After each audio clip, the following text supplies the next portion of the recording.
Alors, bonsoir Jean-Claude. Salut Luc, salut tout le Comment ça, monde. comment ça va?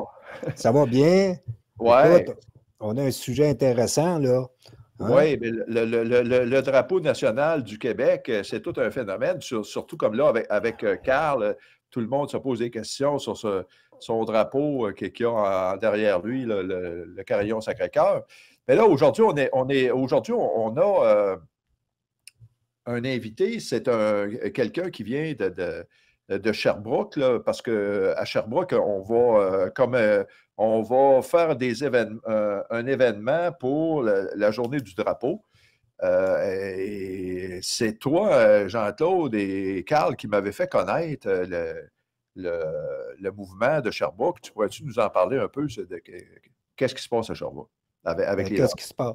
Ben là, d'abord, le 21 janvier 1948, c'est là qu'on a hissé le drapeau du Québec qu'on connaît actuellement sur la tour du Parlement, sur le mât. Et donc, cet événement-là, on l'a négligé pendant des années, mais là, il semble qu'il y a des gens qui s'animent pour que cette journée-là du 21 janvier soit commémorée. Et puis, tu parlais de notre ami Jean Martin.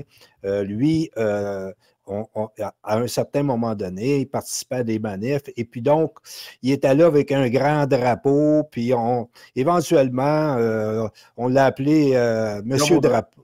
L'homme Monsieur, au l'homme au drapeau. L'homme drapeau. au drapeau. L'homme au L'homme au drapeau. drapeau, c'est Jean Martin. Et donc, Jean Martin, lui, il a pris une initiative à Sherbrooke, sur la rue Saint-Pierre, de solliciter les voisins pour faire du pavoisement du drapeau du Québec. Fait qu'éventuellement, la liste a fleuri sur cette rue Saint-Pierre-là. Et puis moi, je suis allé là avec Carl et puis Brochu. Et puis on avait fait des images de ça. Et puis ça avait fait un peu des vagues sur Facebook, sur les réseaux sociaux. Puis ça s'est calmé parce que lui, Jean Martin, il voulait que ça se propage d'une rue à l'autre, d'un village à l'autre, etc. Il était très enthousiaste, mais dans le cadre d'une opération de même pour faire renaître la fierté envers le drapeau, puis que les gens soient engagés à pavoiser avec le drapeau du Québec, bien, ça prend une organisation, ça prend un paquet de militants. Et lui, Jean Martin, il avait réussi à faire toute sa rue, et puis il s'en allait autour, mais maintenant, ça y prend un appui. Donc, Oui.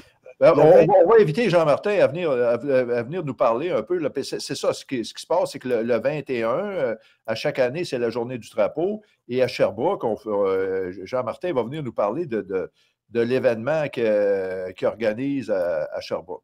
OK, Euh, oui, c'est ça. Donc, puis dans cet événement, salut Jean-Martin. c'est ça. Dans cet événement-là, Oui. Est-ce que tu nous Jean entends, Martin. Jean-Martin?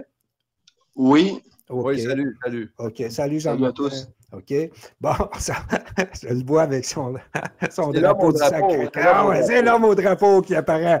Et donc, lui, il m'a invité à venir prendre la parole sur le thème du drapeau lors de ce souper-là qui va avoir lieu. Il va commencer à 18 h le soir. Et puis, le 21 à Sherbrooke, il va nous donner les coordonnées, il va nous dire comment c'est organisé.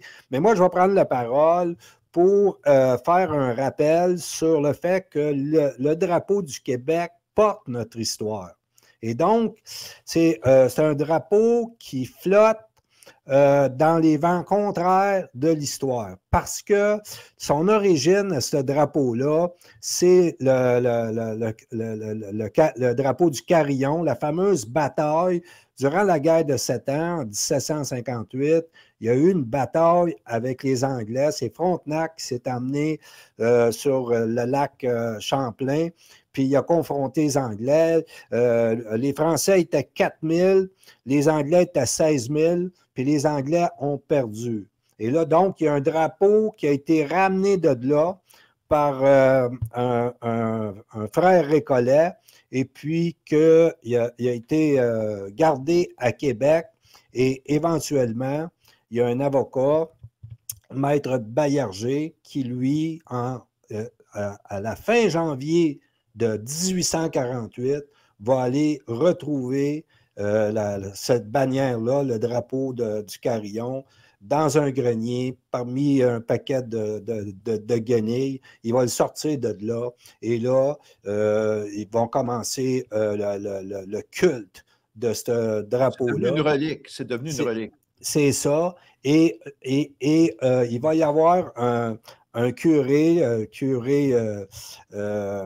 Filiatro, fin du 19e siècle, qui, lui, va faire évoluer la représentation de ce drapeau-là vers la fameuse croix blanche et les fleurs de lys penchées dans les coins.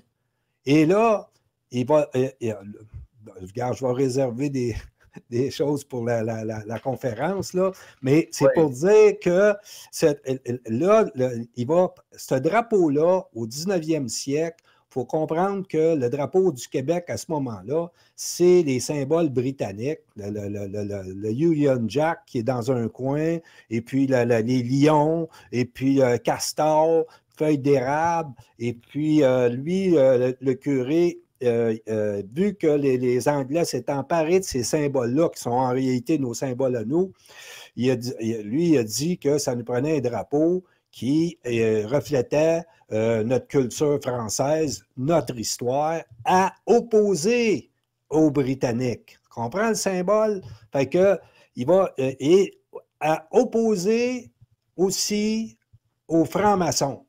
Mm-hmm. Parce que à cette époque-là, l'Église, c'est clair, eux autres, ils menaient une lutte contre les francs-maçons. Aujourd'hui, on n'a aucune idée de ça, mais comment c'était important. Bref. Oui. Donc, c'est ce drapeau-là qui va évoluer et puis qui va... c'est pour ça qu'on a une journée, encore aujourd'hui, une journée officielle, la journée du drapeau national, c'est le 21 janvier. Oui. Puis on peut relater, c'est Jean Martin qui m'a dit ça, que la raison pourquoi Duplessis avait choisi le 21 janvier, parce que le 21 janvier, on est en plein milieu de l'hiver, souvent il ne fait pas chaud, ce n'est pas le temps trop tôt de se promener avec un drapeau, mais Jean Martin nous disait que le 21 janvier, c'est la journée où on a guillotiné Louis XVI.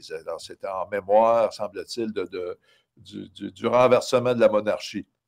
Oui, probablement un mercredi qui était la journée de Saint-Joseph, puis c'était la journée où ce que Duplessis prenait des décisions importantes. Okay. Et puis donc, oui, mais qui l'amène à Duplessis? Lionel Groulx, qui, au 20e siècle, à partir des années 20, va se mettre sur un projet qui est de faire de la province du Dominion britannique, la province de Québec, un État français en Amérique. Et donc, parmi toutes les mesures qu'il va prendre, dont il va devenir l'historien national pour faire apparaître notre filiation française avec la Nouvelle-France, et puis il va, parmi les éléments d'un État français qui souhaite faire advenir, il y a naturellement un drapeau qui soit le reflet d'un État français. Et donc, la proposition du drapeau va être portée par un député indépendant qui s'appelle René Chaloux. René Chaloux, c'est celui qui va, l'achalant, là, qui va amener l'idée du drapeau, que ça nous prenait un drapeau. Puis René Chaloux, c'est un député qui siégeait indépendant. Ah oui. Et c'est un indépendantiste. Et donc, lui, René Chaloux, pourquoi il avait réussi à faire... Je t'arrête là parce que c'est très intéressant, mais je veux dire que tu étais en train de faire la conférence. Oui. On va passer à Jean-Martin pour nous dire qu'est-ce qui va se passer. Jean-Martin veut vendre des billets pour son événement. Fait que les gens ont vu que la conférence de Jean-Claude sur le drapeau va être très intéressante. Et c'est un souper. Je ne sais pas qui, comme hôte, invité de marque qui va avoir. Jean-Martin, peux-tu nous parler un peu de ce qui va se dérouler le 21 à Sherbrooke? C'est ça. Donc, j'ai loué la plus grande salle du centre de francisation sur la rue C. Hélène Poirier pour faire le jour du drapeau. Puis là, j'ai prévu un grand repas traditionnel. Pas un repas traditionnel. Alors, vous allez en avoir pour 80$. Une grande dinde, des tourtières, des ragoûts de cochon, ragoûts de... C'est pas moi le cuisinier. Vous avez... c'est sur la conférence, ce drapeau flottant contre les vents de l'histoire. Il y a le salut au drapeau qu'on va faire. Un accordéoniste, la musique traditionnelle, une belle ambiance, beaucoup de surprises. Puis ça, j'ai décidé que j'allais dire aucune de ces surprises. Je tiens ma langue. On va pas tirer les verres du nez. Maintenant, c'est ça aussi. C'est 20$ de billet, puis gratuit pour les enfants. Oui, 20$, on ne sait pas. OK, on n'a pas le nom là, de la salle. Oui, il l'a dit. Non, je n'ai pas entendu le nom de la salle. Le nom de la salle, c'est le centre de francisation, c'est Hélène Poirier. C'est la seule bâtisse qu'il y a sur cette rue-là. La salle, ça va être, c'est la plus grosse salle. On ne peut pas la manquer. En ouvrant la porte, c'est la seule salle qu'on voit. Elle est immense. Peux-tu donner ton numéro de téléphone? Il va y avoir un projecteur, un micro, des lutrins, des drapeaux. Tout va être... Tu pourrais donner tout sera prêt pour vous accueillir et pour faire un grand événement inoubliable. Vous pouvez compter sur moi. Tu pourrais donner ton numéro de téléphone. Je pourrais donner ton numéro de téléphone, comme ça, si les gens ont besoin d'informations, ils veulent avoir un billet. C'est quoi ton numéro de téléphone? 819-239-1168. 239-1168. OK, parfait. Maintenant, dans le contexte, ça tombe drôlement. En plus, c'est que ça n'a pas toujours été facile sur la rue Saint-Pierre pour afficher les drapeaux. À un moment donné, tu as la ville qui voulait vous faire enlever les drapeaux. Alors, il y a justement une audition qui va avoir lieu le mercredi prochain, le 18 janvier. Tu peux peut-être nous parler un peu qu'est-ce qui s'est passé? C'est que la police de Sherbrooke a voulu vous faire enlever des banderoles en appliquant les règlements qui s'appliquent aux publicités. Les gens n'ont pas le droit de mettre une banderole publicitaire en bord de la rue sans la permission de la ville. Sauf que là, dans notre cas, ce n'était pas une banderole publicitaire, c'est une banderole à la fois politique et même, on pourrait dire, religieuse dans un sens. Et ils ont voulu appliquer la réglementation commerciale et vous avez eu plusieurs contraventions.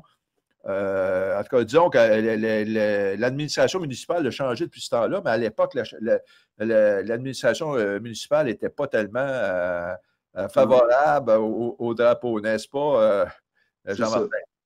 Oui, parfois j'ai l'impression qu'effectivement, c'est juste l'ancienne administration municipale. Avec Evelyne Baudin, je n'ai plus aucun problème.